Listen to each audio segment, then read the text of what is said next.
to the degree that you want something is the degree you're afraid of not having. Yeah. God, I wish I started when I was younger. I go, well, yeah, but you didn't. So shut the fuck up and let's keep going. Right. Like you can't.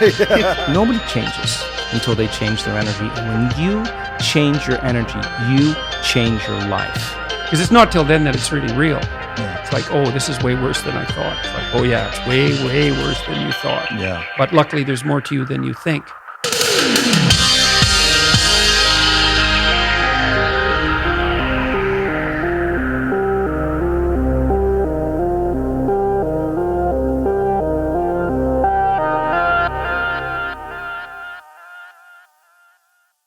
East Forrest, my man. So good to What's up, see brother? you back here.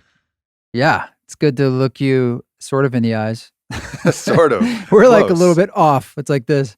It's like Yeah. you're standing in front of someone and they're always looking like at your nose or something. Like I'm standing on a soapbox. and Yeah, just it's well, gently looking a down. digital soapbox. Yeah. I could slouch. Is that better? Man, it's so good to have you here to chat with you, because since the last podcast, you dropped the Music for Mushrooms album, which has placed you firmly in the most powerful digital shaman role of anybody I've ever worked with, because the Music for Mushrooms album has been absolutely the soundtrack to every single mushroom journey I've participated in since hearing it. It is an absolute masterpiece. And I just want to share the utmost gratitude for you putting that together and just offer you a chance to talk about the process of actually making that album, how it was made, what the idea was, because it's something that's really special. Yeah, well, I'm glad it's it's doing something for you. I mean, when people hear this, I think there's going to be essentially like a 1 hour version of that record that'll be out, and it's called Spores. And because the Music for Mushrooms album is 5 hours long, because Continuous 5 hours. It's Yeah. divided into tracks, but it's one journey. Yeah, and it's meant to be that because it's meant to guide you through a psilocybin journey, and it was recorded in a ceremony, and I'm happy to tell you more about that, which is unusual. But, you know, the meat of it, man, is that what's crazy about it is that was recorded probably a couple years ago in a ceremony. It was, I don't know, 2 or 3 summers ago. And like I get emails, I don't know, a couple of weeks or so. Like I just got one where someone will say sort of what you're saying, but someone I don't know, they don't know me. And it's sort of like, listen, I just needed to write you a message or let you know about the place I went to with that album and some psilocybin last night. And it would be like, you know, it was this ineffable soul space of connection that was just really important to me. It was like really, as you know, these things, you can't describe them, but I know what they're trying to say, but can't say. And what humbles me and is so amazing is that like, I feel like I have nothing to do with it. You know, it's like I had that experience 3 summers ago in the ceremony with some people in the room journeying, and I recorded it. And then I mixed it and all that kind of stuff and mastered it, and you put it out. And then it's sort of like a ship you just put out to sea, or a baby that you've had, and now it has a life of its own. And I don't feel like it's certainly not me. That's the mushrooms. That's the guru. That's the earth. That's the cosmos. That's you. That's me. It's, and that is just like a real trip, because more than anything, what's happening now on this planet is a time of deep, deep transition and change. Now, we're always going through that change, but right now is a very acute point. And there was something singing through me before this change, or before we really ramped up to where we are now, that was sort of saying like, hey, we need some tools. We're going to need a lot of different ways to walk through this.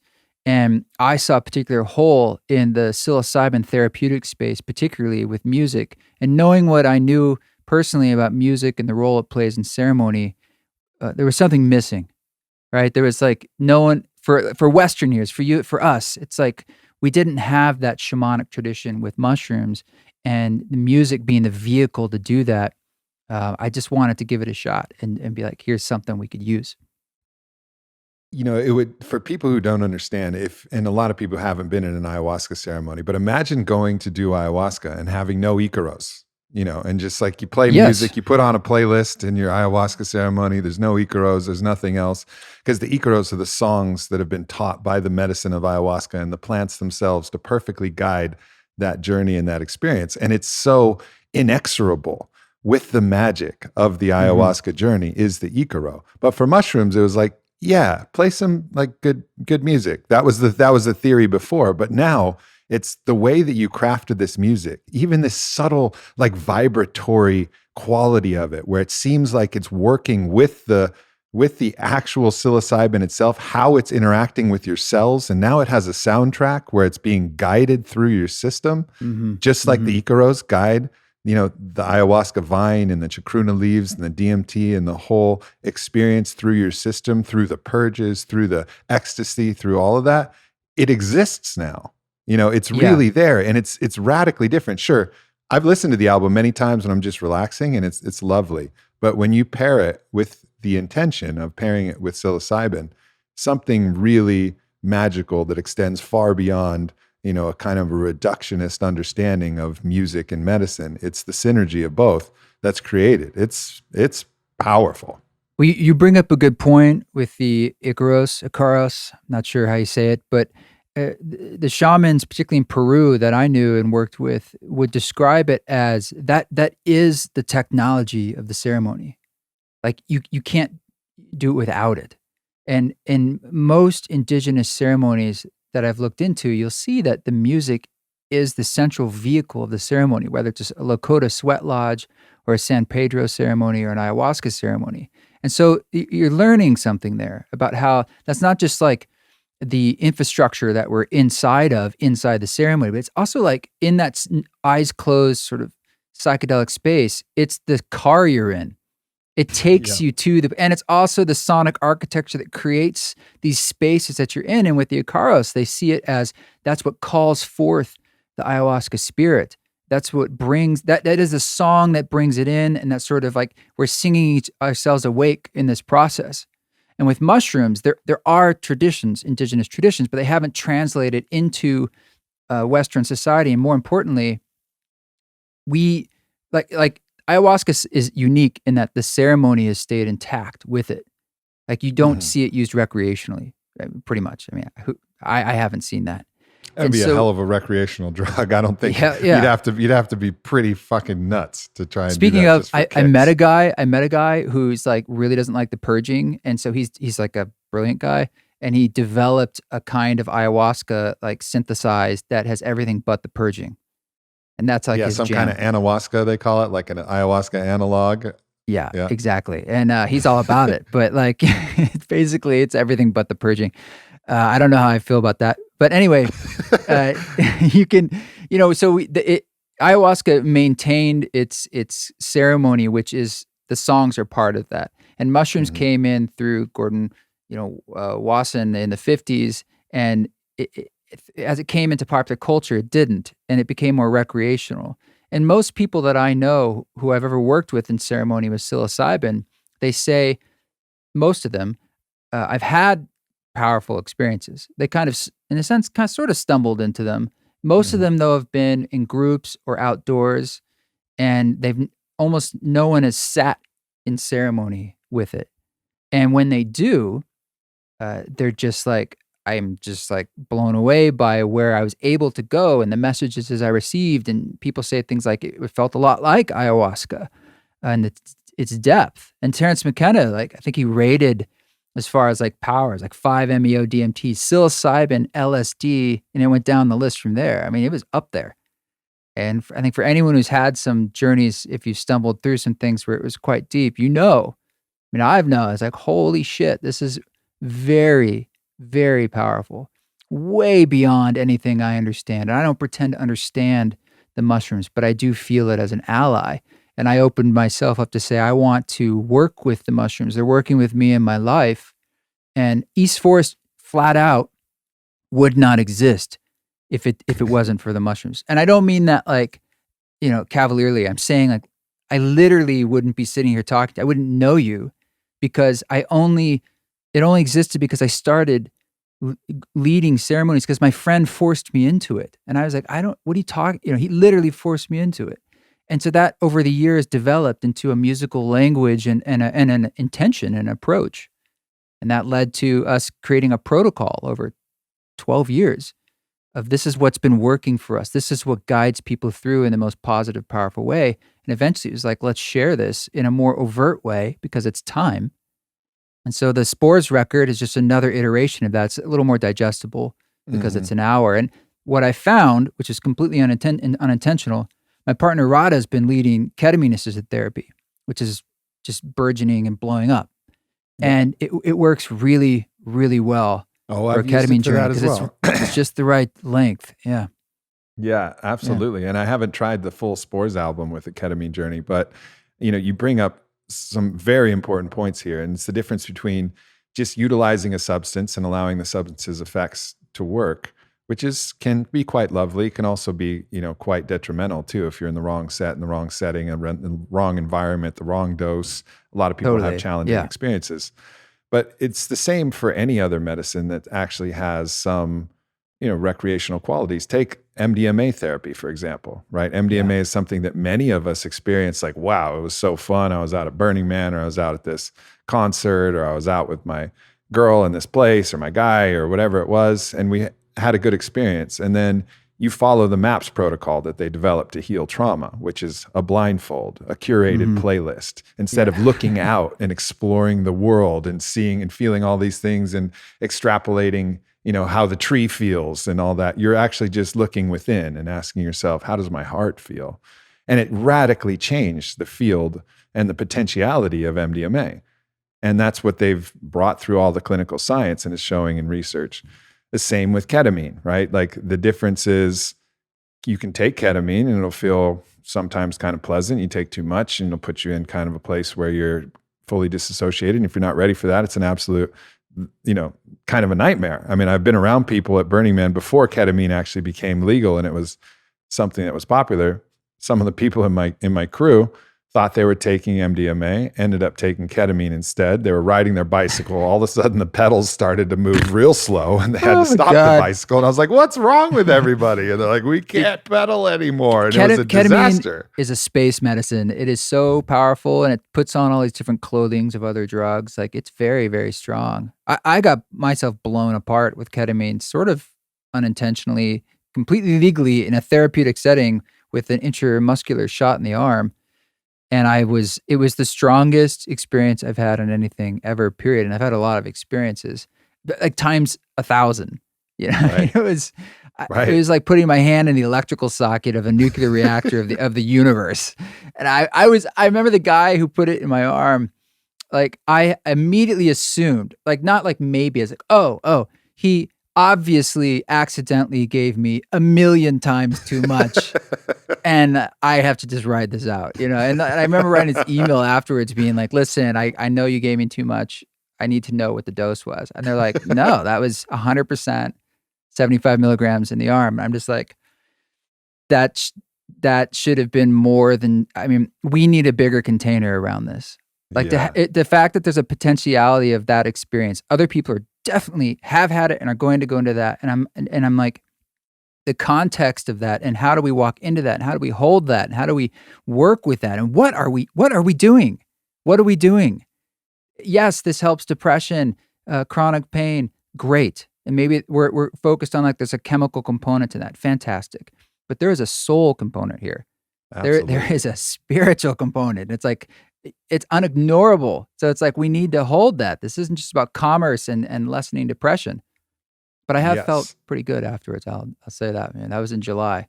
And I wouldn't mind hearing some more color on that. But just to finish my point, like there's the ketamine where you're trying to ride a bicycle and you can't ride a bicycle and it's not good. Yeah. There's the mushrooms when you're trying to just hang out and enjoy a show and you get paranoid as fuck. And that's not good. But when you bring it into the intentional ceremony, then the real magic happens, and then that includes the right music. That includes like having no obligations, having nothing else that you're worried about.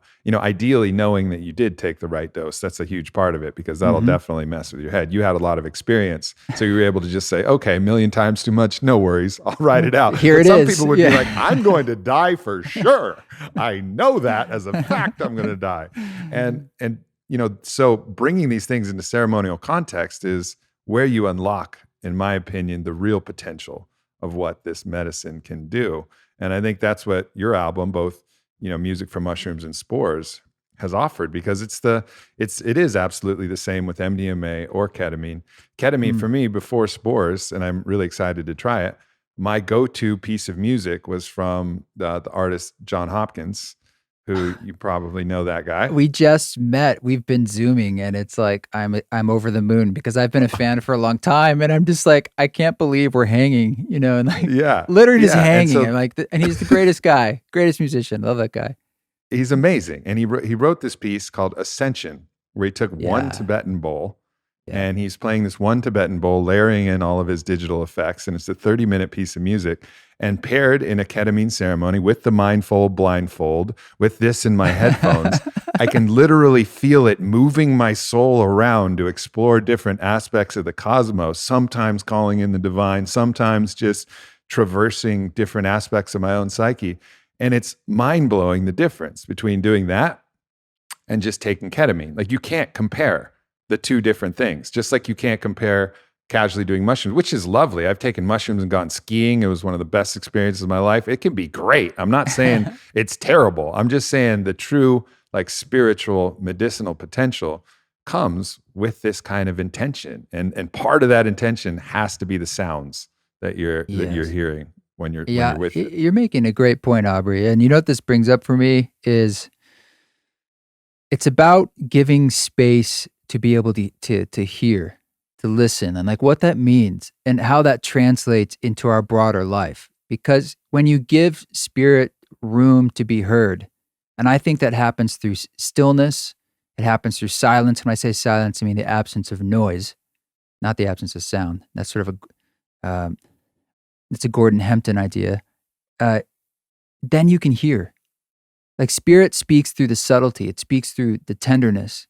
It speaks through those tender layers of our lives. And so it really started to make me think a lot about how do we learn how to hear in life, and how do we clear away that noise?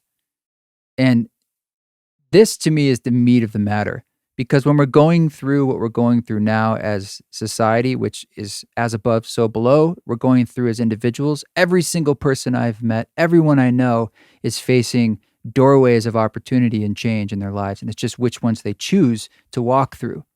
And that's the central element, is like the way that choice becomes the central factor in our ability to lead a life, to thread this needle, this modern life, inside an intense total transformation of what it means to be alive today and be a human being. And ceremony is giving us this super amplified experience of that. Like you're saying, like, oh, when you go into ceremony, meaning there's a little bit of an intention and container, and we're trying to maximize this experience, but you're giving the space so you can listen. And I think it's showing us a doorway into like how we can use that in our lives. And it's showing up at, like you're alluding to, perhaps the most essential time that it could, where we're facing some of the most conflict that we as human beings have experienced in our lives. I mean, perhaps some octogenarians experience something, more significant back in the past, or centenarians, going through World War II, or some of these other experiences. Certainly this isn't the only time in human history where we've experienced these challenging things, even the Vietnam War, et cetera. But right now, for most of us, I'm about to turn 40, there's nothing that's compared to 2020 with what I've personally had to deal with. I mean, 9/11 was a little blip, and the nation had to really recover and integrate and heal from that. But it wasn't the sustained pressure that we're feeling from both forces within and without, and hidden and seen, all of these things that are converging at the same time. And so but fortunately we have allies. And, one of the shamans that I recently had on the podcast, Hamilton Souther, he explained, and it goes very much with what Don Howard also talked about. He explained these tools, like mushrooms, he explained them as beings with such complexity that it wouldn't make sense for them to incarnate as humans anymore. Like, the only thing that they could incarnate at, they were of such breadth and of such infinite complexity and wisdom.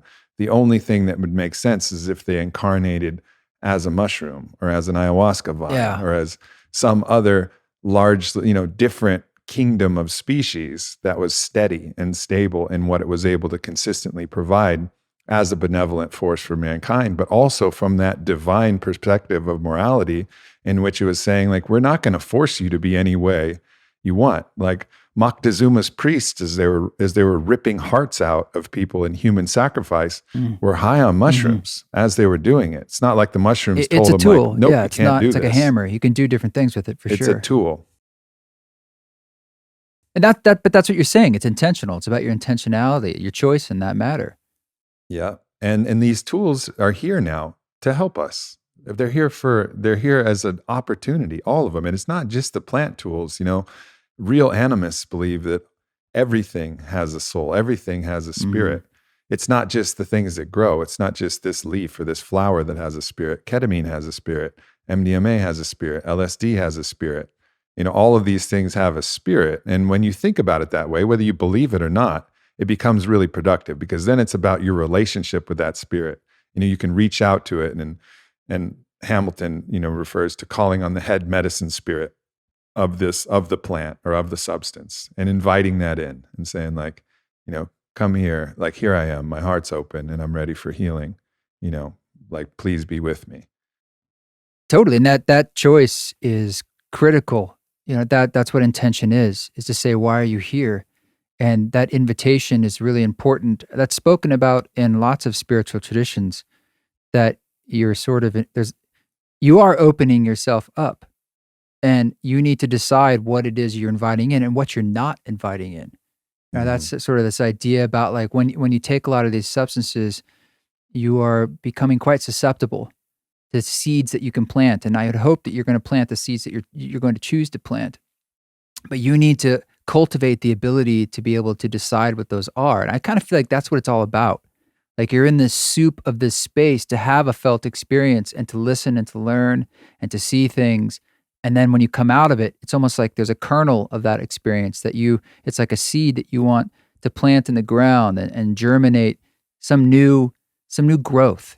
That is your part of your soul's journey. And it's a grand co-conspiracy where we're all making these choices, whether we know it or not, how much consciousness we bring to that. But it's happening. Like, that hand is on the wheel of the ship. You might as well point it to a direction. And I think we mentioned, we talked about that last time we talked, and it just keeps coming up again and again for me. And I feel like this point that we're at is a point of choice for everyone. And not that there's one choice, but there's such fertile ground right now for those seeds to be planted. Like, we're burning the fields, okay? And that's terrible and destructive and also fertilizing. And in many ways, it's literally burning right now. And it's creating a space for newness. And that newness comes out of, like, look, all choices are valid and everybody graduates, but there's wisdom there. Yeah. But here we are in a time where it's like things can be, you have a lot of help in a sense, like things are very potent right now. And I feel that we're just at the beginnings of this process in a lot of ways. It's not like there's not a rush here of like, hey, you got to fucking choose, do it now. No, it's like, that you can slow down and learn how to listen, and ceremony can play a role in that, and good counsel and friends and sleep. But it's about getting off the treadmill a bit. And that's sort of what humanity needs to do, because that treadmill has been killing us and serving us. Yeah, and the part of the treadmill is hijacking our anger response, our petty tribalism, our ego's desire to be superior, all of these little base urges of the psyche that are so intoxicatingly, available to us at any time. Oh, I can get pissed off at this person. Great. And then you feel that rush, what the Buddhists call that shempa, that hook, that moment where you're like, oh yeah, I can fucking get him. I can get him for this. I can tell him that he's such and such. And you can get engaged in that. Or as you said, taking that step back, that deep breath, and recognizing the self that's in that other person, going back to that, probably if there was one spiritual truth, it's the unicity of all beings and all things. all wrapped up in the divine, recognizing that one base truth at the bottom and saying, oh, this is another person who's just me living a different life. And instead of me trying to tear them down, which is really just tearing another version of me down. Exactly. Let me see if I can love them. Let me see if I can love them and help them and be there. And sometimes being there for them is not even trying to change them, because when you try to change something, even when you try to help somebody, there's a subtle judgment that's saying what you're going through is an experience that's not as valuable as an experience that you could be having elsewhere. So even when we're trying to help somebody, like they're depressed, we're trying to help them. Come on, let's go on a walk. Listen to this music. Sometimes people just need you to show up and hold them. Like, oh, Totally, you're being man. depressed. Cool. That's Let me hard hold for you me. here in your depression. Yeah, loving them, it can be done through witnessing. And I don't know if it's just male or it's also part of my own personality, but I often go to trying to find a solution. And Always, yeah. I think I have good ideas. I'm such a bad example of that. But just witnessing someone or just loving someone with your presence is certainly a good starting point. And sometimes all that needs to be done, because sometimes the fire just needs to burn. Like we need to have that death for some space for something new to be born. It keeps making me think about this symbol of the Ouroboros, the snake eating its tail, and it keeps coming up. Rada and I have been talking about it, but have you ever thought about like that?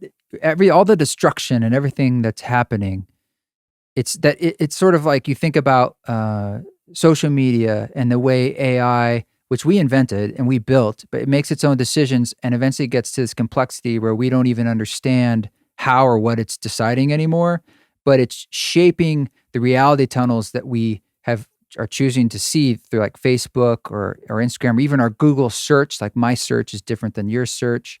Yep. And we start to like create this further and further polarization by this mechanism of AI that we have developed. And it's causing us to sort of in this yin yang, this Ouroboros thing, like battle ourselves, eat our own tail. Like we're choosing to fall into our own destruction. And so it's poetic and it's horrible and it's strange. And why are we blind to the thing we all know? But if you look at that symbol in what it's meant throughout the ages, it's about wholeness, infinity. It is this. It represents the cycle of death and birth, rebirth.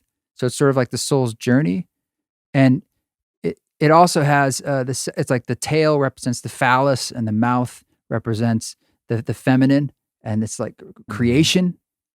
And I just started tripping out on this idea of like, what's happening. Like we're kind of eating our own tail. We're destroying ourselves, but that is also representative of us moving in this, like we're shedding a skin, in a way, the snake skin. Yeah.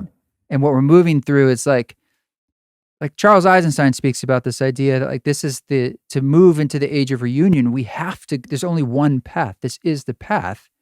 So sort of moving through it with as much grace as we can, but it is the path. It's not like we're off course in a way. And so it's a paradox too. It's like we're eating our own tail. How does that even work? Because eventually, where does that go? And it's a lot of metaphors and analogies to psychedelic ideas. And applied from moving from the collective, and that was beautifully said, moving from the collective, back to the personal. I've made some interesting discoveries for me about what slows me down on my own path of transformation. So I had a 7-gram journey this last week, and it was about a week ago. And why? What started the thought, like, I want to take 7 grams? The thought, especially going that, which is, usually double what I would normally do. So it was a heavier journey. I've been feeling like a lot of physical and psychic discomfort, where I feel this sense of inflammation, the sense of restlessness, the sense of anxiety. And I felt like I had a fever inside me that needed to break.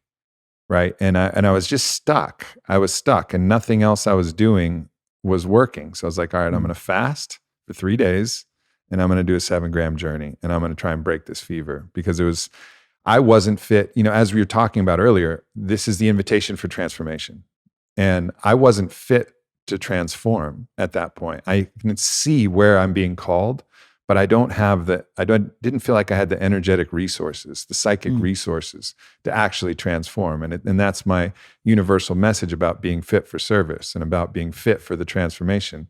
So I was like, this is a tool for me to actually help me get through this transformation. And the way the journey went, it was very much, like breaking a fever. I was out in the sun in a hoodie. I couldn't get warm enough. And even when I was sweating, I was just like sweating through. And that was like the sweat lodge version, a part of the ceremony. And then there was the purging, which was I was listening to some sound healing from Vailana and, purging in this bucket. And it was an endless amount of purging. Nothing was coming out, but like psychically this was coming out. And then there was the tears section. Then there was the laughter section.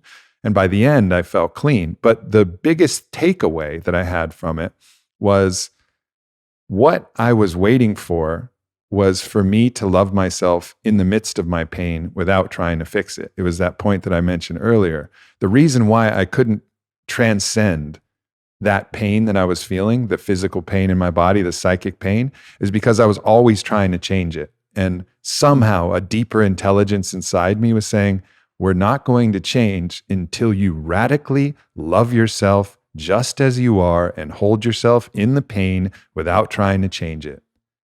And that was it. It was like, we will not change. You will continue to feel this pain until you love yourself in the pain. You will love yourself as the pre-changed version of yourself. And you're going to stick here, keep going back, no matter what you do, until you learn this lesson.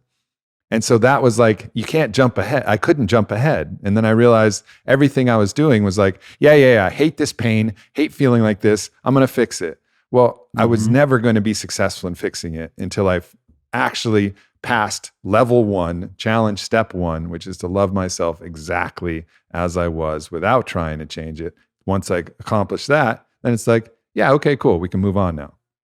It's like the Ram Dass Dark Thoughts song. It's about loving the dark thoughts. It's about loving the process. I mean, dude, what if you thought about the idea that like your karma is other people's karma too? Like you are in service to so many other beings, me, everyone you've ever met in this web of sort of connectivity of soul choice, just as an idea, I'm saying, and that it's important.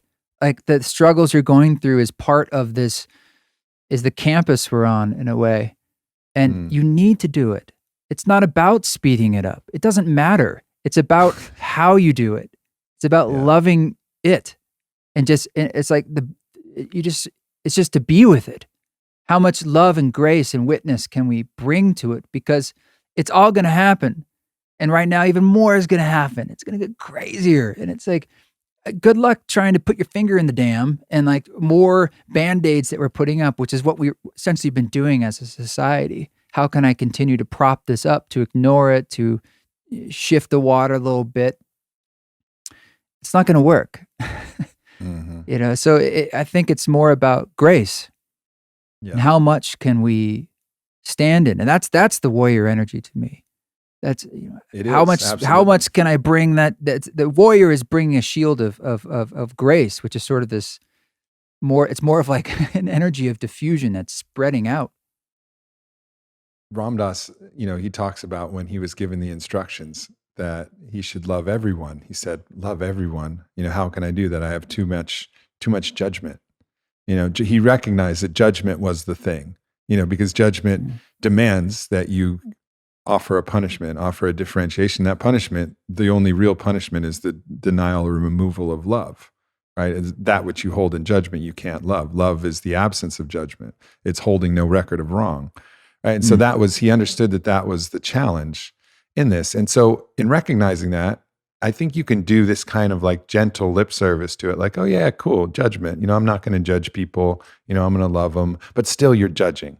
You're judging in subtle subconscious ways, just as you judge yourself in subtle subconscious ways. And as I was deep in this journey, sweating and puking and crying and laughing and going through it, it was the constant message. It was like, say whatever you want for the world. All your words matter. It's important. But what matters way more than that is you remove judgment from everything you say and everything you do, so that there's not any aspect of that removal of love from your messaging. that you really truly love beyond judgment. That is by far more important than the clever thing you say or these few bars that you write in this poem that you drop or this rant that you go on a podcast. Like, beautiful. Continue that. However, the most important thing is just to really put that energy out into the world. And it was very clarifying. It was like really clarifying, because then it took a lot of the pressure, a lot of the anxiety I was feeling. Was like, if I could just word it exactly this way, then I could get people to stop, yelling at each other on the internet. Like, no, I mean, maybe I can do something that's helpful, but what's more helpful is to lead by the example of just really radically loving. And it was like, oh, this is the real mission. This is where I can bend my warrior ethos to something that's truly productive. And that's a beautiful intention. And what comes up for me is the thought that I'm loving through the judgment. Like, the judgment's going to continue to come up, but it's more that when I see it, it's the, there it is. Yes. Oh, I love you. Okay. Thank you very much. Because it's going to keep coming. Yes. And so it's the us versus them that I want to transcend. When I had in that song, Grandmother's Fear, and on my ayahuasca journey, maybe it was a similar feeling that you felt when I said I didn't transcend my ego. We became partner. We became teammates. Mm-hmm. And I was realizing through that long journey and witnessing my ego as this like incredibly powerful, super skilled, like, magician. Like, I would be in these spaces of oneness, and then I wouldn't even realize I'd fallen back into it for this reverie of 15 minutes and the pain it might have been causing me or whatever. But instead of like pushing, it was like, oh, no. You're a part of me too. And that's okay. I get it. You're scared. I know your heart's in the right place. You're trying to protect me. We can be teammates here. But I'm also all that is. I'm also the universe. I am also love. And I can love through that because I am incarnated. I am an animal. I am here with karma. I am here with things to do. I have choices to make. So I don't want to pretend that I'm going to get to a place where all that's gone. It would seem to be no point in being here. So it's more that how can I watch the show go by, as Ram Dass would say, in the seat of the soul and witness that process with love. Yes, indeed. And even, now looking back to how I even phrased this when I started my last little rant, it was basically phrasing judgment as the antagonist of love. But the moment I create sides, I'm back in polarity. Yeah. And it's the antithesis of everything that I said subsequently from that original premise. Because as you said, you have to love the judgment and through the judgment, or else the judgment becomes the enemy and you're square back in duality once again. And there's the good and there's the bad. Yes. Yeah, exactly. So you're back in that same thing rather than in the unity. You're either the head or the tail rather than the unity of the entire snake that's in the infinite game of consumption and destruction, of birth and death. That's the thing. The minute you drop into sides, you're in a finite game, good versus evil, that has a finite conclusion, and then the game ends. Otherwise, you're in the infinite game, as James Carr says in his amazing book. And the infinite game is the game we want to play, the game that's just saying life and death through love forever and ever and ever. Like, that's the interesting game. How do you continue to play in that landscape, knowing that there's no victor and no loser? And we couldn't be out of the game. Sort of like you're always in the quote game. So it's just all perception and shifts of mind, because you are the snake, but we identify with the tail, excuse me, or we identify with the head at times, most of the time, perhaps. But we can't escape the fact that we are the cycle of creation at all times. And so a lot of these, peak experiences, they give us the opportunity to feel these things. And then we want to bring it back into our day-to-day waking consciousness as a way to, how can we remind ourselves of like what's really going on behind the mask of the front level of my consciousness, behind those desires and judgment and stuff. It's like, yeah, that's all there. That's like the surface of the ocean. It's always going to be there. But there's this whole depth of being, the whole ocean that we also all are and share, that is just incredibly vast. And it's like, oh, that's happening too. And so I think that's where practice comes in, whatever that is for you, the different ways that we're continually reminding ourselves of the deeper layers of the ocean, and honoring them and cultivating them, because it's not a destination. It's a process. Like if you give up the idea, I mean, what does that feel like? Just hold the idea for a second. It's like there is no destination. The earth is moving through space. There is no up or down. There is no place it's going to end up. It will always be moving, spiraling through this galactic arm, and the whole the universe itself, or the galaxy itself, is moving, and we don't even know what's beyond what we can see, which is pretty fucking far. 13 plus billion years of light. We really don't know what's beyond that. It's just conjecture. So it takes the pressure off a little bit. We have the artificial destination of our death, which is this existential crisis that our ego and our body knows. But beyond that, if we can start to realize that, oh, we're time rich. Oh, I'm time rich. Oh, I can make mistakes. It's the point. Like if you look at the snake eating its tail as the engine, that's the representation of eternity and the soul's journey. That would mean that eating the tail is the fuel, like the mistakes, the judgment, the karma. It's the reason. It's the engine of it all, of creation. So it's not pushing anything away. It's like it is it. It's the mechanism by which we're having the journey in. And I think we talked about this before, about forgetting, honoring that. Not just we think about remembering. All the times I remember, quote, remember like who I am and the larger things. But you can't remember without forgetting. And so the tail, the head, they're just as important for this strange, amazing, weird human experience that we are in.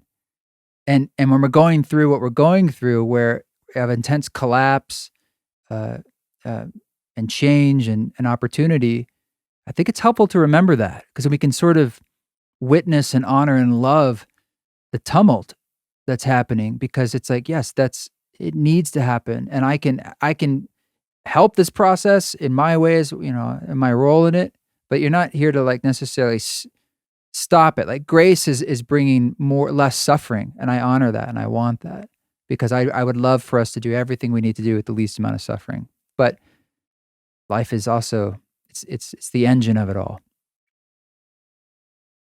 I think you downplayed how significant it is to remove the destination from your objective. And because even when you said that, I could feel myself, and this is something again that I tell myself, I could feel myself relax.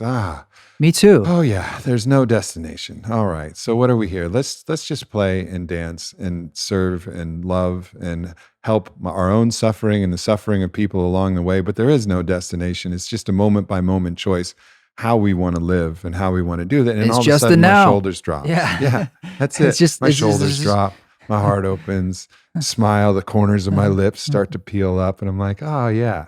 And I had a great interview with, he calls himself the mind architect, and he very much is, Peter Crone, and he was working me through the same thing. I met Peter through you. Yeah. Yeah, beautiful. Yeah. And he's saying the world doesn't need anything from you, Aubrey Marcus, other than for you to be happy and full of love, and to be the most thriving version of yourself possible. Like remove all of this other stuff, this idea that you're here to do this and do this. That'll flow naturally as the emanation from your being when you're in that state. And that's again the fit for service message. Be that person, and the medicine is going to drop from your fingertips and your lips and your hugs and every aspect of you in an effortless way. But if you try to just focus on the medicine, which I've got myself caught in, man, the world really needs me right now. The world needs all of us. We got to show up. We got to put on our armor. It doesn't matter if we're feeling sick, if we're injured, doesn't matter. It's time to put on the armor. Look at what's happening in the world. Show up. Then I get paralyzed, and then I'm unable to serve the medicine that I'm really destined to do, because I get very destination focused, and I allow the time pressure of the current situation to say like, oh, it has to be now, bro. Has to be now, bro, because the consequences are dire. And then recognizing, no, there's always dire consequences. Well, there's an irony to that. It has to be now. It's like, it's always now. Yeah, exactly. But the time, like the time abundance, there's time. Yes. There's only time. There's time for you to heal. There's time for you to heal. There's time for you to laugh. There's time for you to play. There's time for all of that. And if there's no time for any of that, like that's something that's typically in our head. Maybe for brief moments. Yeah, all right, you got to like run away from a bear. There's no time to like smell the flowers. I'm actually not supposed to run away from a bear, but you get the metaphor, right? Like there's certain times where you got to run out of a burning building. Got it. Get it. But most of the time it's not that. Most of the time we have the time. And the most important thing we can do is to just go back inside. Find the stillness, find the quiet, find those moments that self-nourish. The mystery is meant to be a mystery for a reason. I mean, I love the phrase that Eric Davis said on my podcast about the mystery having no edge. It's like, whoa, that kind of like it sums it up, and it also confuses you, and that's perfect. It's a koan or something. We are supposed to take action, and we're also supposed to pause. And these are paradoxes. These aren't. There's just not one. It's always, or I should say, it's not one or the other. It's not in that dualistic space. It's like somehow you learn what action to take, and you should be fighting injustice or making change. Those choices are completely important and valid to reduce suffering and injustice in the world. And at the same time, we need to be coming from a place where it's springing from a place of truth. And it circles back to what we said at the beginning, where sometimes psychedelic ceremony is good at this, giving the space for that to be heard from within. It's the only place it can come from. And to know that it's really true for you, you want to clear away all that other noise that's obfuscating that which is clouding it for you. And there's so much in our day-to-day life, whether it's the information that's coming at us or that AI that's feeding us our reality tunnel or all the other things. And that's why meditation and practice and psychedelic therapeutic work, these sort of things, give us the opportunity to hear ourselves, to hear our soul, to hear the truth. And then from there, we don't want to be the wounded healer. We want to know with a capital K. I know what's right for me. I know what I need to do and what I don't need to do. But it doesn't mean, this is not a spiritual bypass of apathy and sitting back and saying, hey, it's all good. Everything happens for a reason. Peace out. Not at all. It's like you're incarnated on this planet in your spacesuit on this spaceship for a reason, to interact with the world, to weave in and out of it. I mean, everyone's role is different. And I hope often we find that the way we weave is through our gifts, hopefully. And that's usually, it's this idea of following your bliss, to find them. But nonetheless, we are here to weave. We are here to be that co-conspirator of awakening. And how you do it is dancing around a mystery with no edge. It's like, I can't give you an answer. I don't know. There's no answer. And it's always moving. Like I said, there's no like you'd find it and that's your destination. It's like, well, it is a beautiful and horrible dance that we find ourselves in. And it's just a strange process. And I think there's nothing that we can say for people to do, but we can give just tips from people who've been exploring the mystery and been doing it. And I think the big tip is that don't be in a hurry. Like it doesn't help to be in a hurry, and I think Typically it's the not. classic thing that what the Navy SEALs say, that, slow is smooth and smooth is fast. Like the moment you try to speed things up, it becomes jagged and jarring and you miss pieces. And, if you're trying to write a great article, don't have the expectation that you're going to bang it out in 4 hours and get frustrated when the article doesn't come. Take your time, write a great article. You have to learn that for a book, for damn sure. It's like, you have to say like, wow, this is a long process. And if I try to rush it, it's not going to come out. I got to take my time. Same with your healing. You can't rush your healing. I think that's Trevor Hall lyric right there, but it's true. It's the truth. You have to take the time to do it right. And to do it right is much more important. All of this kind of frantic 2 steps this way, 2 steps this way, 2 steps this way. It's just not as productive either for you. It creates a lot of internal strife and stress. And the end result is also not as beautiful and not as valuable. So these are like tips from fellow journeyers who have been, attempting to find that space, that synthesis between action and presence. And I think, just that lesson about time is just one of those big ones. Just take your breaths, take your time, take the time to make sure that you're not putting an artificial stress and an artificial rush on something that is ultimately infinite. Yeah, it's not what you do, it's how you do it. It's doing it. Even for me, when you said to do it right, something in there has a jaggedness where I'm like, all I know how to do is how to do it well. I mean, that is a goal. That's about it, because I'm not always there. Is there a right? And I'll certainly make mistakes. God knows, many times a day. But where is that intention springing from? It's like, again, where am I pointing that ship? That's all I can control. I can't control those storms on the sea around me, and I can't control when sometimes there springs a leak, and I'm like, that was the wrong way to go. But I know where I wanted to go, and that's the dance, and that's the dance of forgiveness to ourselves, to say, my intention is sort of everything, in a way, and only you really know the litmus test of that truth and whether that rings true for you. Well, we can be deluded, right? Many of us, we could do that for years, Often, lifetimes of delusion. You could look at a guy like Trump, and I'm like, I really think he's deluded himself to the point he really feels there is no longer a secret inside that's like, oh my God, they're going to find me out. Or it's like, it's all gone. It's all just like, this is it. This is right. I'm right. Everyone's wrong. And my lies now are even my truths. It's like we create that reality for ourselves. And he becomes like the ultimate court jester holding up the mirror, the ultimate thing we could ever dream up. And we could never think of something crazier. Like reality TV itself as a mechanism of our own entertainment, reality, which isn't reality. And then that's the guy, we're like, now we want to take that, the most popular show in America, and we're going to transform that, actually make the reality TV into reality so I can watch it on TV. And this guy can like burn the whole fucking thing down and then hold up these mirrors, essentially be like, I am, the mouth of the snake, eating ourselves alive. And we're all like pointing the finger, being like, who is this? What is that? How did this happen? This is, get it away, destroy it. We need to look in the mirrure. And that's we are it. We dreamt it up. Yeah. It's like, and somehow that's the cycle of life. And it's like, but that fucking sucks. And it's like, yes. And it's happening. So what do we do? We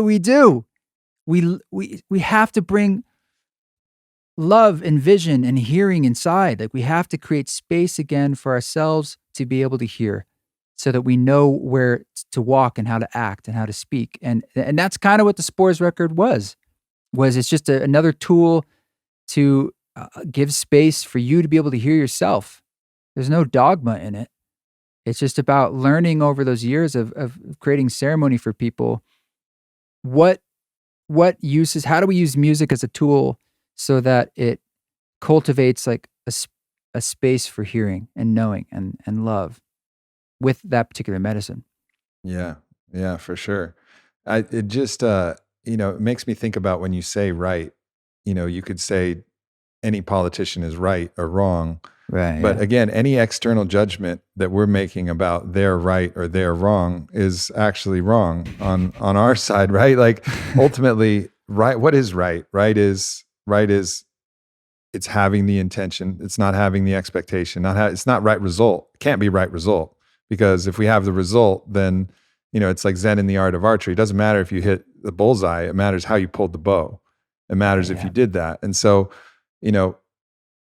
is this coming from a place of the desire for awareness, the desire for love, the desire for compassion, the desire for these things as to the best that we can do it? And that's really all that we're responsible for. And knowing too, like you said, it's about how we do it. That which we do in the presence of fear is bound to that fear. That which we do in the presence of ego is bound to that ego. It's inseparable. Even if I say the perfect words, here I am. I write some perfect words, but it's really coming from my ego, because all I'm trying to do is I'm trying to get some likes, and I'm trying to boost my platform, and I'm trying to do that. Even if the words are perfect and it's imperceptible to the eye, energetically, it's bound in my ego. It's bound. And somehow when you traverse when you traverse the landscapes like we do, we understand that there's layers and layers and perceptible layers to many different things. So we know, and we're the only ones who know, did we bring this from the wellspring of our best self? Or did we bring this with some kind of strategy, some kind of end goal? Were we more worried about the result versus the actual process of birthing it? And I think, with your music, there's just no doubt that it's not just the result of the music, but I can say for certain that if I was on my 7 grams of mushrooms, listening to Spores or listening to music from mushrooms, and you wrote that album to be famous and to be the famous mushroom psychonaut shaman, and that was your intention, I would fucking feel it. Well, it seems like an oxymoron being a famous mushroom shaman. Some way that it would have come through, like those beautiful pregnant pauses where all you have, you just let the music breathe, right? And those things that come through, I don't know if it would have manifested like this. Maybe you would have known the artifice even in your ego, but there's this kind of grace where you're like, you know what my musical ability is going to be here right now? It's going to be to do nothing. That's what it's going to be. It's just going to be to let you be for a little while. And like, I think when you're caught up in the wrong, I have to do with my fear or your ego or anything else is putting some art out, you're not going to be able to listen to like, yeah, you know what? The best thing I can do is let the crickets be the music right now. That's what's going to be. It's going to be about a minute of crickets. And that's what that's what's being called for. That's what the musics are saying. Like, done a great job, East. Like, way to go. You need a break. Now let the You need a crickets rest. take this for a little bit. That's part of the waves and the ebbs and flows. It's actually quite intentional in the music to create space between the scenes. And that's something I learned in other ceremonies. Exactly the same thing happening in ayahuasca ceremonies, particularly with this Peruvian shaman. And I was like, yeah, that's really important to give room to breathe, as you were saying, But to check it out, I want to go like one layer deeper on exactly what you're saying. To say like, I mean, in a lot of ways, you're right that if there's this ulterior motive that is, I don't know, let's brand it like dirtier or self-serving, like I love the famous mushroom shaman. It's a crazy, ridiculous idea, but it's like, I hear what you're saying. Like you have to spring, like I really feel like with psychedelic medicine, it quite amplifies to show you that, if their intention's not what you think it is, or what really the real intention is, it really kind of shows you. There's not a lot of free rides there.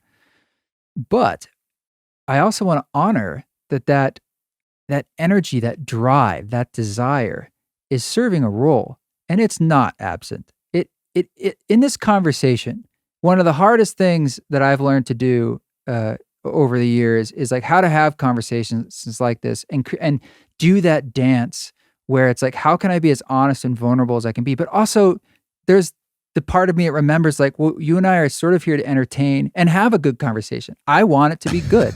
I want you to like it. I want your listeners to like it. Do I want to grow? Yes, I want to grow, all these things. It's like, but I also I'm very aware of like, how do I just be me? And how do I bring whatever that truth is for me? And but it's a dance. And inside the ceremony itself, and I'm playing the music, and I noticed that when I would record certain ceremonies, how difficult it was to forget that. Like while I'm in the ceremony, where all that really matters is me and those, let's say 20 people in the room and their journey, and not whether I get recordings I could potentially use to share with the world. But there's a part of me that like can't turn that off, that knowledge that something's recording the next note that I hit. Like, is that the right note? I have to drop that. But it's like meditation. It's like, oh, there it is. Okay, breathe it, let it. Thank you very much. I'm going back. And it's going in and out, in and out. But that drive, Aubrey, is not a bad thing because it actually is serving to make me want to grow, to want to share it with you, to want to think like, okay, yeah, I will do the work of mixing this and mastering, putting it out in the world because then now it's out. And so like I'm the servant in a sense, like my soul has devised all this stuff. And it's beautiful because then it also is all intricate and how it also is then the work I have to do and the stuff I have to overcome. And like, it's all this multi-layered thing. but it serves, it's another fuel. It's another way of like the snake eating its tail, myself and my own like micro creation of who I am. And so when we say like that's going to be there and that is there, and it's beautiful where our intention is to be as truthful and pure in a sense as we can, but also to say like, yes, the profane is just as important as the sacred in a sense.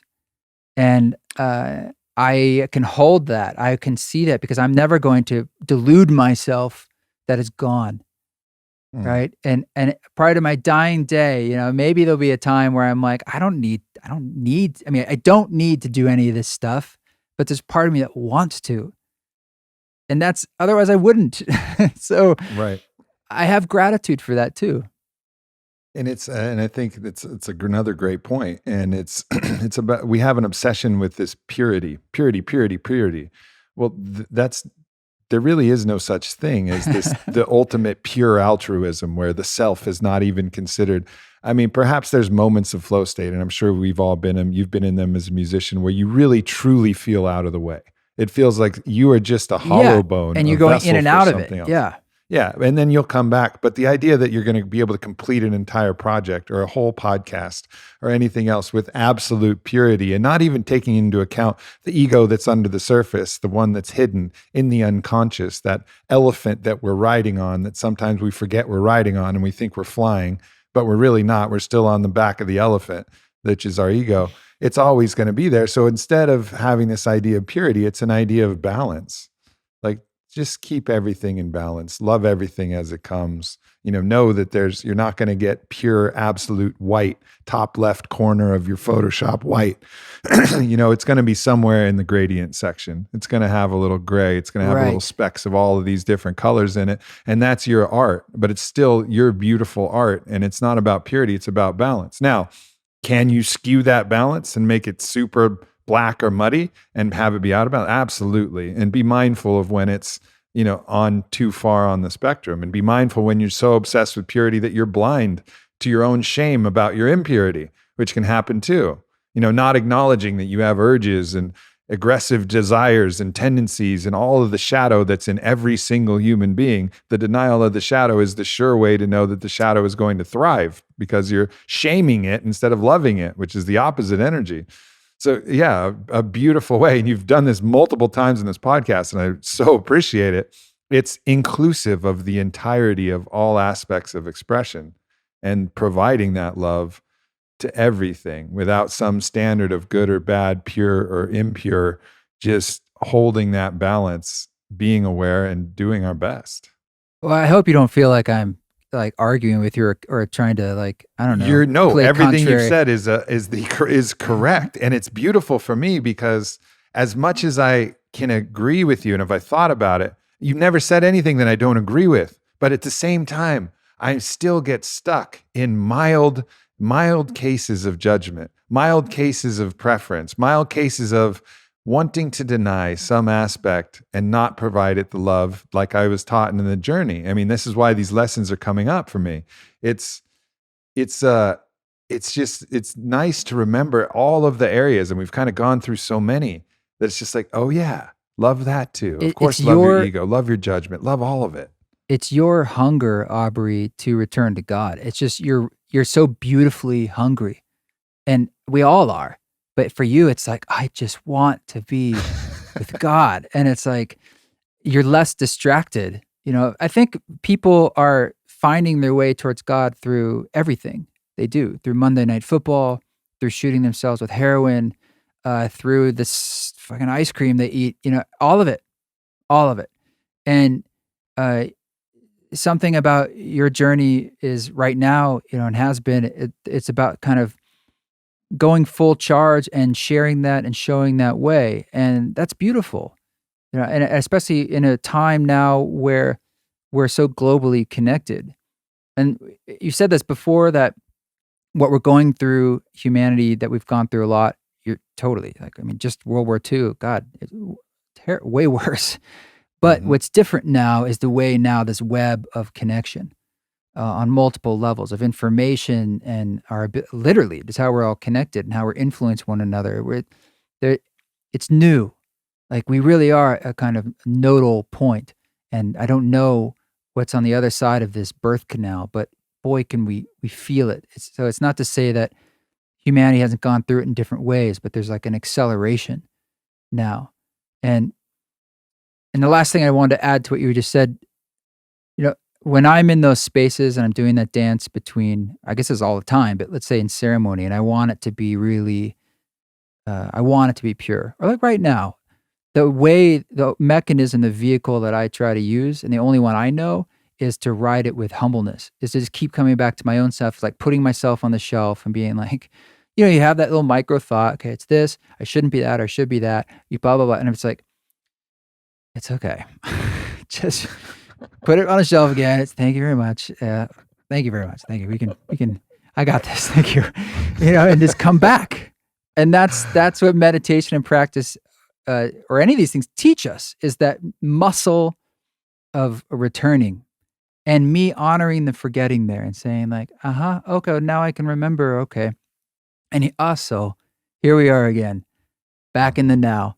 And there's just, it's just all God, it's like all of it. There's no like, I figured this idea and then you figure out an idea. It's like, yeah, it's a beautiful celebration of pathways, and they're infinite. And so conversations like this in your podcasts and music and songs and the protest, everything is just another voice in the chorus that's singing us awake. And the song is the most complex, beautiful song we could ever write together, but it's being written, it's being sung. And it doesn't have it doesn't have an ending, the song, but it has different passages and chapters. And like, just like the moment in the ceremony where the crickets take over, that's part of the song. That's sound too. It's just another part, another movement, shall we say. Yeah, in the grand symphony. I had a really clear download in a ketamine journey, actually, and it was, I'm so oriented, as he said, to doing something significant to help out humanity, and I get so focused on that. And what am I doing? How am I doing this? Well, and I recognized, and I had this incredibly clear message. The only thing, when my soul transitions and I cross that threshold into the death ceremony, and I look back, the only thing that I'll have any regrets on is if I didn't really live the experience. If I wasn't here enjoying, laughing, living, do all the things. But if I didn't really live it and love it, that is the one regret. It's not about, I could have done this. If I would have just put out that one more book, I wrote 5 books. If I would have wrote that 6th, that would have been the one. No, I'm not going to fucking care about that. As soon as I go back into the timelessness of the divine and the true embrace of the entirety of the snake, then I'll be like, oh, it was all going to work out no matter what. And I was playing my instrument. And the only thing to do is just enjoy playing your instrument. Whatever you eat, play. pray, love, bro. Yeah. Yeah. That's it, man. And that's another one of those things to remember and forget. Like, all right, like good. You feel a lot of energy right now to go out and do something. Also remember that you got to love this experience. Otherwise, that is going to be the thing that you will regret.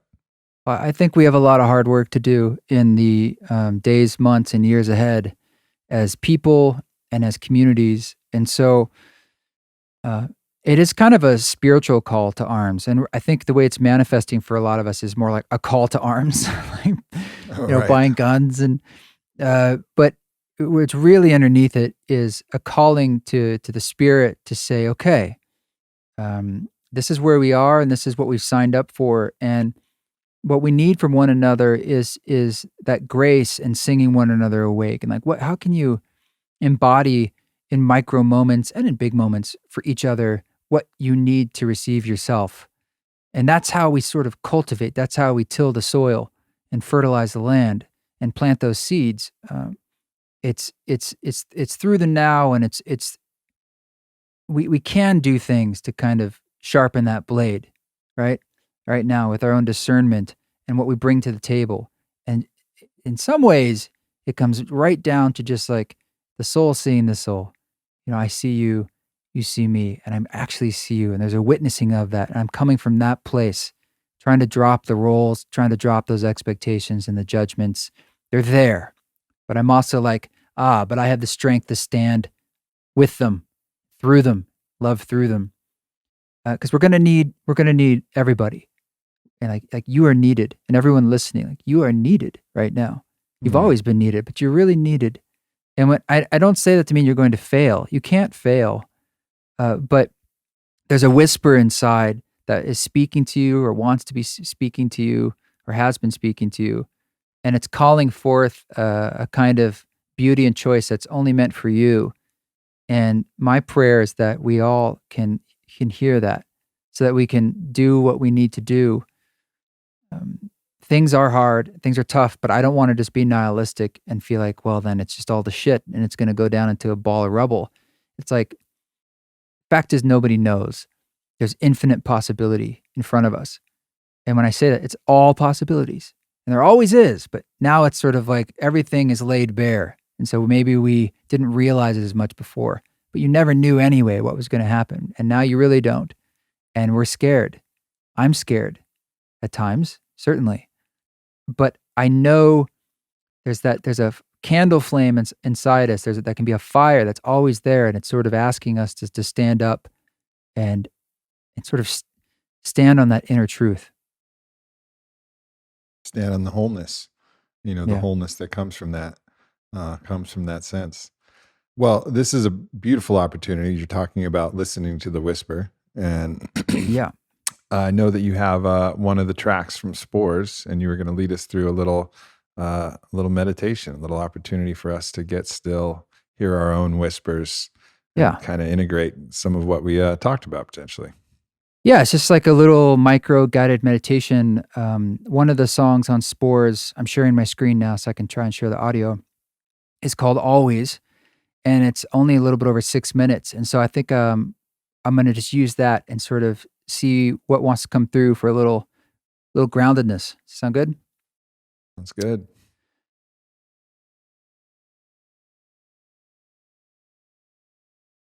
So why don't we just start by getting comfortable, whatever that means, comfortable to you.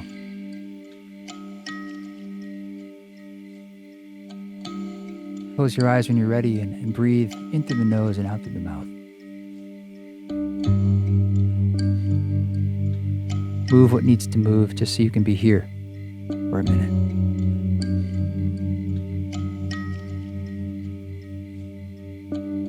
And we listen, we open our ears, and what do we hear? Crickets, a Wurlitzer piano, a little thumb piano. Listen to the melody.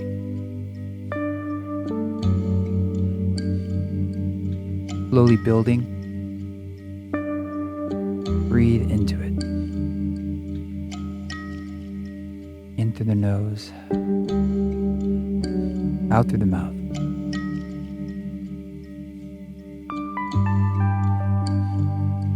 You are here.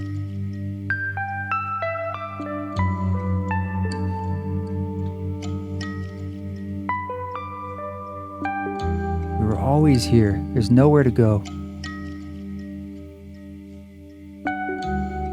Nowhere to be but here.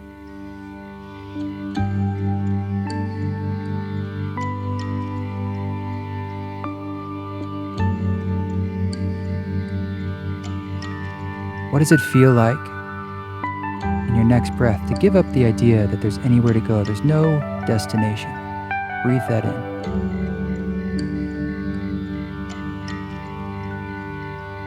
You can't be lost.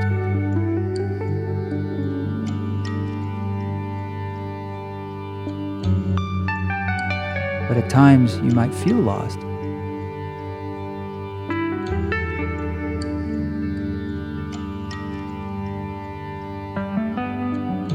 You're always here, exactly where you need to be.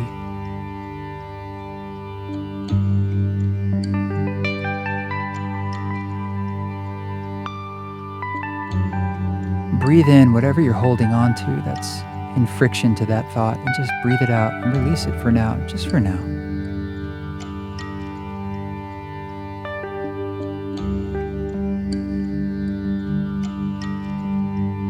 Accept the love that's holding you.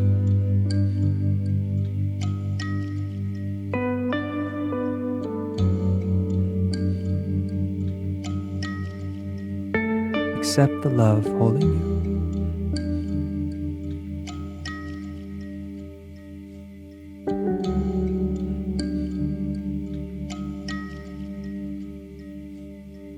You are that love.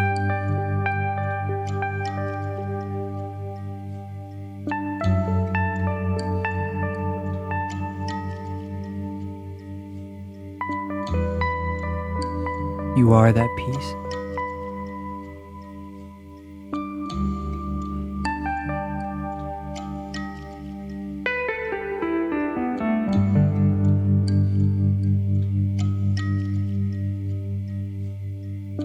At any time, you can give this same love. You can hold it for other people. Anytime, anyone.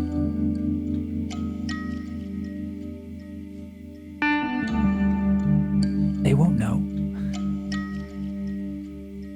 Just embody it and breathe it in. And give it to them through your eyes and through your heart.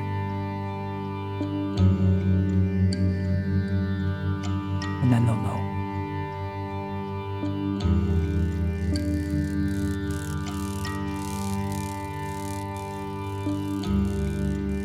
We hear the cricket, the cicada growing in the background, life continuing, growing, death, birth, rebirth.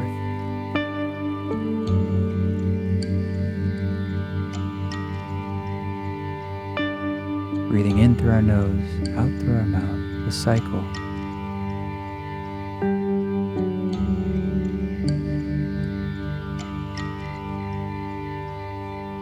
The role you play and the mistakes you make and the successes you have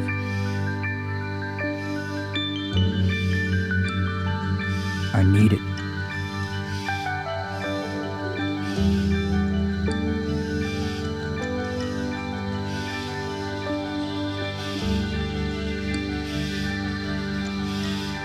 Love them and listen now as the tension and crescendo builds.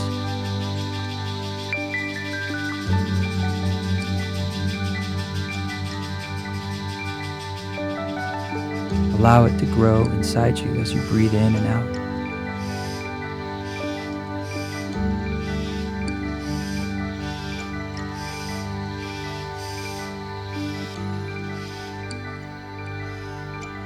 Feel it.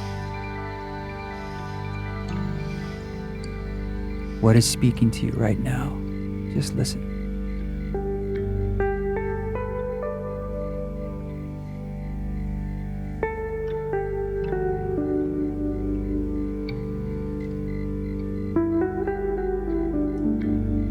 Is it a word, a feeling? What is speaking to you?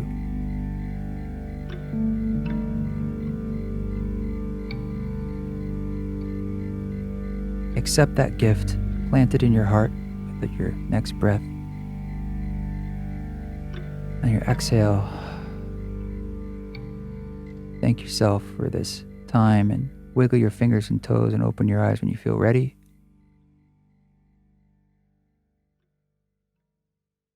And bring ourselves back as we close the meditation. That reminds me of when I'm in Shavasana in a yoga class and they're like, Yeah. wiggle your toes, turn on your side. I'm like, nope. I never do I'm either. gonna I'm always I'm like, gonna ride that's this one out until like, that's people your start game. coming in for the next Yeah. one. I know it's so amazing that how we have to cultivate, myself included. I mean, I'm a go kind of person, and what is just behind those layers, just right there, that idea that it's no further away than our next breath. It's kind of a choice. I just have to point that ship and say, okay, my next breath, it's going to be one where I feel what it means to feel infinite or love or relaxed. There's no other way. I mean, it's rare that you slip and fall into it. It happens. Mm-hmm. But it's there for you, like peeling an onion. It's right there. There's a song lyric that you have, "One Breath Away." Is it your new album that I was listening to, or is it Yeah, one of maybe. your other tracks? That phrase comes up a lot for me. So now it's like one of those truths that I've been saying. So now I'm not even sure where it's from anymore. Yeah. Well, in Grandmother's Sphere, I think that same song, I think I say that, do you want to know what enlightenment is? And then I take a breath. And that is the answer. Like, that was what I discovered in the ayahuasca ceremony. It's like, it's just, and I say, it's like, it's essentially in your next breath. And it's no further away than that. And that was my big revelation. Like, I don't have to sweep the ashram for 30 years. I could, all choices are valid, but I don't have to. It's right there. And I'm going to fall in and out of it all the time. But it's realizing that, oh, I experience that all the time.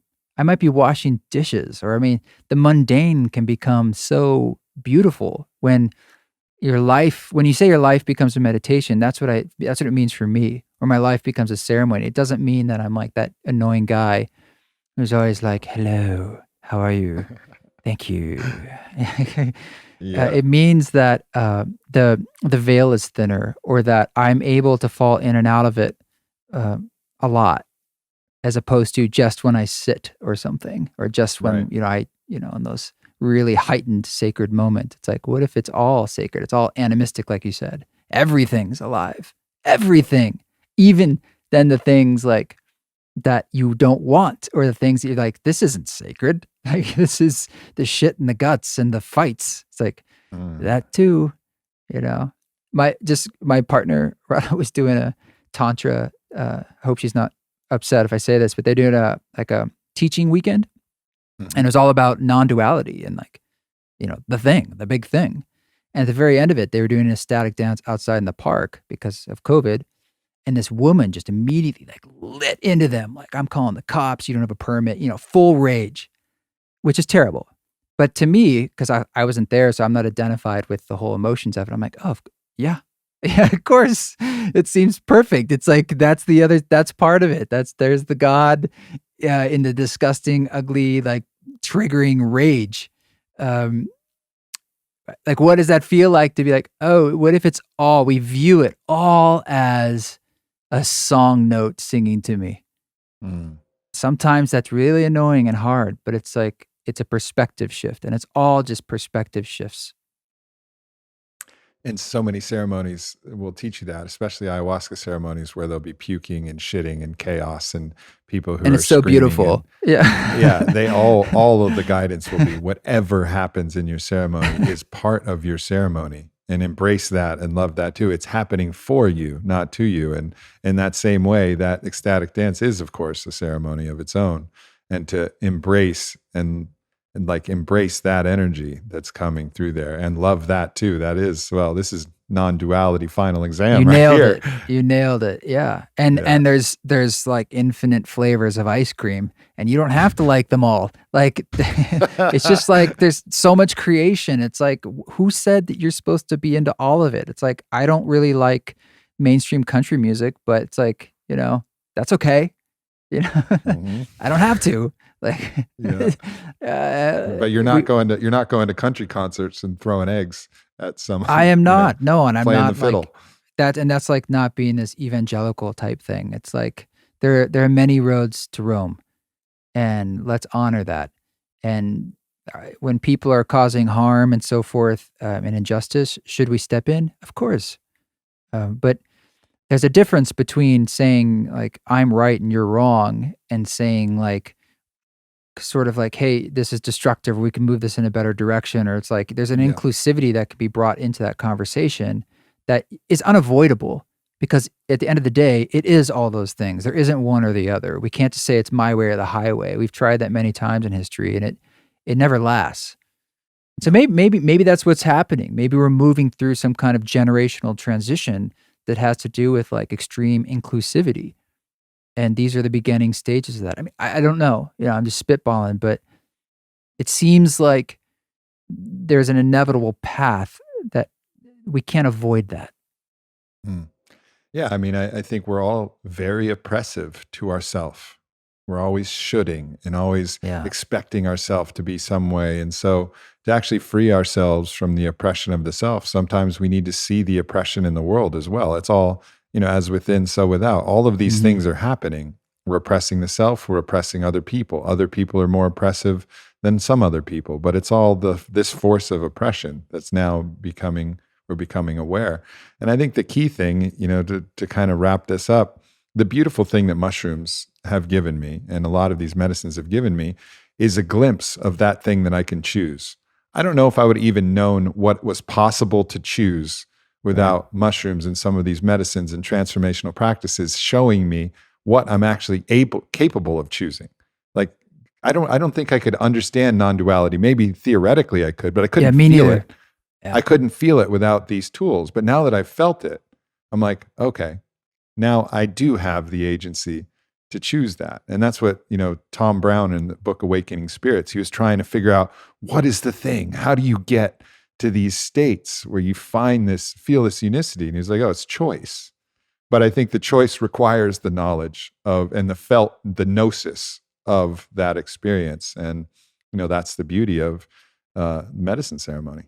Couldn't agree more. And when I said I wouldn't be here without those medicine ceremonies, it's also just because they give you a felt experience that you can't argue with, in the sense that, it just happened. It's like, that's what happened. And they show you things, just like you were saying, that I don't think I could have really known were true.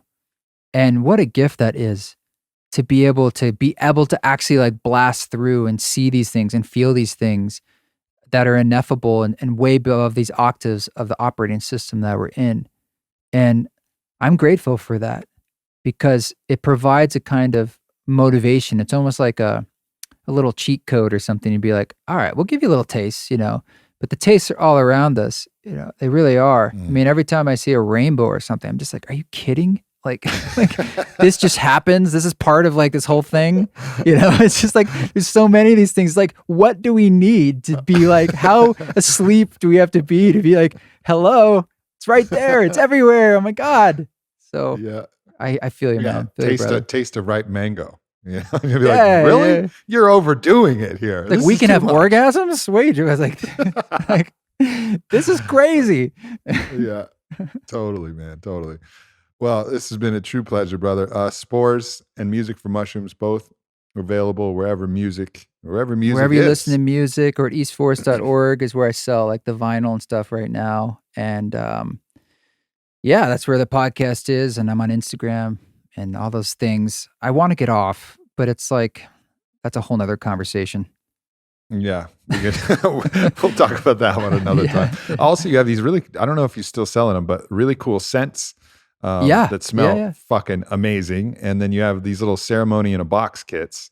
Those are sold out for now, but I do still sell the perfume oils, because I started using scents in ceremony concerts. I do these ceremony concerts. I've been doing them virtually, but when I was doing them in the real world, and we use scents because the olfactory system really connects memory to an experience. And anyway, I developed them to wear for myself and my girlfriend. And then everyone kept asking, like, oh my God, what's that smell? Like, strangers on the street be like, excuse me, what does that smell? And so we started just putting it online. And so that's just weird. I sell perfume oils on eastforrest.org, and my dad ships them out, and my nephew makes them, and I make them sometimes. And I would not have mentioned that if I wasn't genuinely endorsing those as they really, smell really good. Amazing Yeah, smells. They're great. Yeah, man. Well, tell your family to maybe make a few extra ones before this podcast. I know we got to stock up, but they're good, and I'm gonna have to buy some myself as well. Well, thank you for everything you do, brother. It's been you're a constant guide, both with your wisdom and with your music, and everything that you've offered and put out there. So, just the utmost gratitude for our friendship and brotherhood, and for just you being you, man. Yeah, I love walking this walk with you. So, thanks for having me. Absolutely. Thank you so much, everybody. Peace. Thanks for checking out this video. For more like it, please subscribe to my channel. And of course, the Aubrey Marcus Podcast with new episodes every single week. And follow me on Instagram @Aubrey Marcus. Thank you so much.